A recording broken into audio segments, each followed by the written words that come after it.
ನಮಸ್ಕಾರ ಎಲ್ಲರಿಗೂ. ಭದ್ರಾವತಿಯಿಂದ ಶ್ರೀಮತಿ ಕುಮಾರಿ ಚಿಕ್ಕರಂಗೆ ಕಲ್ಪತರು ನಮ್ಮ ಮನೆ ಅಡುಗೆ ನೋಡ್ತಾ ಇದ್ದೀರಾ ನೀವೆಲ್ಲ. ಮತ್ತೊಮ್ಮೆ ಸ್ವಾಗತ ಎಲ್ಲರಿಗೂ. ನಮಗೆ ದಕ್ಷಿಣ ಭಾರತದಲ್ಲಿ ಅಡುಗೆಯಲ್ಲಿ ಇಡ್ಲಿ ಅಂತಂದರೆ ತುಂಬ ಸಾಫ್ಟು ಫೇಮಸ್. ಮತ್ತು ನಾವು ಯಾವುದೇ ಹೋಟ್ಲಿಗೆ ಹೋದ್ರೆ ಈ ಥರ ಸ್ಪಾಂಜಿಯಾದ ಇಡ್ಲಿನ ಆರ್ಡ್ರ್ ಮಾಡೋದನ್ನು ನೋಡಿರ್ತೀವಿ. ನಾವು ಮನೆಯಲ್ಲಿ ಇದನ್ನು ಯಾವ ಥರ ಮಾಡ್ಕೊಳ್ಳೋದು ಅಂತ ನಾವು ನೋಡ್ಕೊಳ್ಳೋಣ. ಇಲ್ಲಿ ನಾವು ವಿಶೇಷ ಅಂತಂದರೆ ನಾವು ಇಲ್ಲಿ ಅಕ್ಕಿ ಬಳಸ್ತಾ ಇಲ್ಲ ಮತ್ತು ಮೊಸರು ಬಳಸ್ತಿಲ್ಲ. ಈಗ ನಾನಿಲ್ಲಿ 1.5 ಲೋಟ ಅಷ್ಟು ಉದ್ದಿನಬೇಳೆ ಮತ್ತು ಒಂದು ಸ್ಪೂನಷ್ಟು ಮೆಂತ್ಯನ ನಾನು ಹಿಂದಿನ ದಿವಸನೇ ನೆನೆಸ್ಬಿಟ್ಟು ಬರೀ ಉದ್ದಿನಬೇಳೆ ಮಾತ್ರ ನೆನೆಸ್ಕೊಳ್ತಾ ಇದ್ದೀನಿ. ನೆನೆಸ್ಕೊಂಡು ನಂತರ ಈಗ ನಾವು ಇಲ್ಲಿ ಬಾಂಬೆ ರವೆ ಅಂತ ಇರುತ್ತಲ್ಲ, ಬಾಂಬೆ ರವೆ ಅಂತ ತೊಗೊಂಡು ಇದು 1 ಲೋಟ 1.5 ಲೋಟದಷ್ಟು ರವೆ ತೊಗೊಂಡಿದ್ದೀನಿ. 1.5 ಲೋಟ ರವೆ ತೊಗೊಂಡು ಚೆನ್ನಾಗಿ ತೊಳೆದ್ಬಿಟ್ಟು ಹಿಂಗೆ ಒಂದು ಪ್ಲೇಟ್ ಮುಚ್ಚಿಬಿಟ್ಟು ನೀರು ಬಸ್ದುಬಿಟ್ರೆ ಕ್ಲೀನಾಗಿ ಬೇರೆ ಆಗಿಬಿಡುತ್ತೆ ನೀರು. ಈ ಥರ ಚೆನ್ನಾಗಿ ತೊಳ್ಕೊಂಡ್ರೆ ಚೆನ್ನಾಗಿ ವೈಟಾಗಿ ಬರುತ್ತೆ ಇಡ್ಲಿ. ನೋಡಿ, ಈ ಥರ ಎಲ್ಲ ಒಂದು ಪಾತ್ರೆಗೆ ಹಿಂಗೆ ಹಾಕ್ಕೊಂಡು ಬಿಡೋಣ. ಈಗ ನಾವು ಇದಕ್ಕೆ ಉದ್ದಿನಬೇಳೆ ಒಂದು 5-6 ಗಂಟೆ ನೆನೆಸಿದ್ರೆ ಸಾಕು. ನಮಗೆ ಒಂದು ನೆನೆಸ್ಬಿಟ್ಟು ಇದನ್ನು ರುಬ್ಕೊಂಬಿಡೋದು, ಮಿಕ್ಸಿ ಜಾರಲ್ಲಿ ರುಬ್ಕೊಂಬಿಟ್ಟು ನಾವು ಇದನ್ನು ಇಡ್ಲಿ ಬ್ಯಾಟರ್ ಇದು ನೋಡಿ ಉದ್ದಿನಬೇಳೆ ಇದೆಯಲ್ಲ, ಇದನ್ನು ನಾವು ರವೆಗೆ ಎಲ್ಲ ನೆನೆಸಿಟ್ಕೊಂಡಿದ್ದೀವಲ್ಲ ಅದನ್ನು ತೊಳೆದಿಟ್ಕೊಂಡಿರೋದಕ್ಕೆ ಈ ಉದ್ದಿನಬೇಳೆ ರುಬ್ಬಿರೋದನ್ನು ಹಾಕ್ಕೊಂಡು ನಾವು ಇಡ್ಲಿ ಹಿಟ್ಟಿನ ಅದಕ್ಕೆ ರುಚಿಗೆ ತಕ್ಕಷ್ಟು ಉಪ್ಪು ಹಾಕ್ಬಿಟ್ಟು ಚೆನ್ನಾಗಿ ಗಟ್ಟಿ ಅದಕ್ಕೆ ಕಲಸಿ ಇಟ್ಕೊಂಡು ಮುಚ್ಚಿಟ್ಬಿಡ್ಬೇಕಾಗತ್ತೆ ಓವರ್ನೈಟೇ. ಈಗ ನಾವು ನೆಕ್ಸ್ಟ್ ಬೆಳಗ್ಗೆಗೆ ಈಗ ಒಂದು ಸಾಂಬಾರು ಮಾಡೋಣ. ಈ ಸಾಂಬಾರು ಮಾಡಿದ್ರೆ ಬರೀ ಅರ್ಧ ಸಾಂಬಾರೇ ಖಾಲಿ ಆಗಿಬಿಡುತ್ತೆ, ಅಷ್ಟು ಚೆನ್ನಾಗಿರುತ್ತೆ ಇದು ಇಡ್ಲಿ ಸಾಂಬಾರು.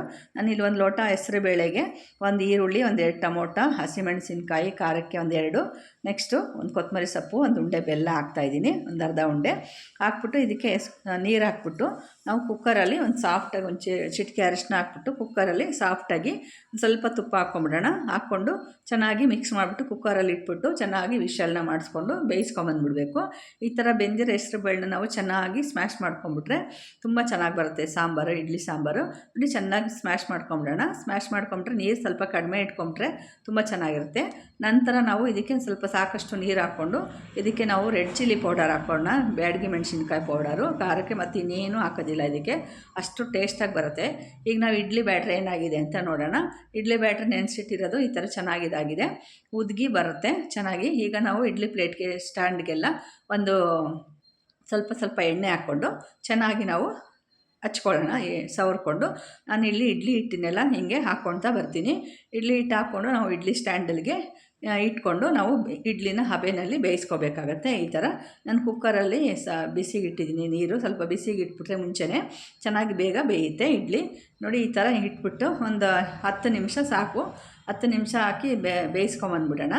ಈಗ ನಾವು ಸಾಂಬಾರು ಏನಾಗಿದೆ ಅಂತ ನೋಡೋಣ. ಅಷ್ಟೊತ್ತಿಗೆ ಬೇಯಿಸ್ಕೊಂಡು ಬರೋಷ್ಟಿಗೆ ಸಾಂಬಾರು ಹಿಂಗೆ ಚೆನ್ನಾಗಿ ಕುದೀತಾ ಇದೆ ಚೆನ್ನಾಗಿ. ಈಗ ಇದಕ್ಕೊಂದು ಒಗ್ಗರಣೆ ಹಾಕ್ಬಿಟ್ರೆ ಸೂಪರಾಗಿರುತ್ತೆ. ನೋಡಿ ಎಷ್ಟು ಚೆನ್ನಾಗಿದೆ ಸಾಂಬಾರು, ಚೆನ್ನಾಗಾಗಿದೆ. ಈಗ ನಾವು ಇಲ್ಲಿ ಇದನ್ನು ಬೇರೆ ಪಾತ್ರೆಗೆ ಟ್ರಾನ್ಸ್ಫರ್ ಮಾಡ್ಕೊಂಬಿಡೋಣ. ಕುಕ್ಕರಲ್ಲಿರೋದನ್ನು ನೋಡಿ ಈ ಬೇರೆ ಪಾತ್ರೆಗೆ ಟ್ರಾನ್ಸ್ಫರ್ ಮಾಡ್ಕೊಂಬಿಟ್ಟು ಇದಕ್ಕೆ ಒಂದು ಒಗ್ಗರಣೆ ಕೊಟ್ಕೊಂಬಿಟ್ರೆ ಸೂಪರಾಗಿರೋ ಒಂದು ಇಡ್ಲಿ ಸಾಂಬಾರು ರೆಡಿ ಆಗೋಯ್ತು. ಸ್ವಲ್ಪ ಚಿಟಿಕೆ ಅರಿಶಿನ ಮತ್ತು ಸಾಸಿವೆ, ಇಂಗು, ಕರಿಬೇವು ಮತ್ತು ಒಣಮೆಣ್ಸಿನ್ಕಾಯಿ ಹಾಕ್ಕೊಂಡು ಒಗ್ಗರಣೆ ಹಾಕ್ಕೊಂಬಿಡೋಣ. ಹಾಕ್ಕೊಂಡು ಸಾಂಬಾರಿಗೆ ಹಾಕ್ಕೊಳ್ಳೋಣ. ಒಳ್ಳೆ ಘಮ ಘಮ ಘಮ ಅಂತ ಇರುತ್ತೆ ಸಾಂಬಾರು, ಮಾತ್ರ ಅಷ್ಟು ಚೆನ್ನಾಗಿರುತ್ತೆ. ಈಗ ಒಗ್ಗರಣೆ ಹಾಕ್ತಾಯಿದ್ದೀನಿ. ಈಗ ಇದನ್ನೆಲ್ಲ ಹಾಕ್ಬಿಟ್ಟು ಚೆನ್ನಾಗಿ ಮಿಕ್ಸ್ ಮಾಡ್ಕೊಂಬಿಡೋಣ.